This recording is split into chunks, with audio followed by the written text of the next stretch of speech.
Dalam rangkaian kunjungan kerjanya di Palembang, Kepala Staf Angkatan Darat Jenderal TNI Dudung Abdurrahman menyampaikan orasi ilmiahnya di depan Sivitas Akademika Unsri Palembang Senin siang. Dalam kuliah umumnya, Kasat mengingatkan mahasiswa untuk lebih mendahulukan kepentingan bangsa dari kepentingan kelompok, karena negara bukan untuk golongan. Kasat menegaskan ancaman yang dihadapi saat ini lebih kompleks menyangkut persatuan dan keutuhan bangsa, terlebih informasi dari media sosial. Oleh karenanya, mahasiswa-mahasiswa ini sebagai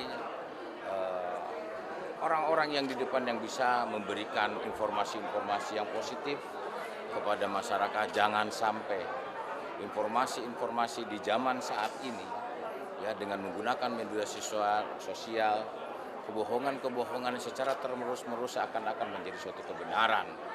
Ini yang kita waspadai ya. Oleh karenanya, pegang teguh saya sampaikan kepada mahasiswa, persatuan dan kesatuan bangsa. Landasannya adalah kebinekaan, tiangnya adalah persatuan dan kesatuan, atapnya adalah Negara Kesatuan Republik Indonesia. Selain ketahanan nasional, Kasat juga memberikan gambaran karakter pemimpin pada mahasiswa. Tim Liputan Kompas TV, Palembang, Sumatera Selatan.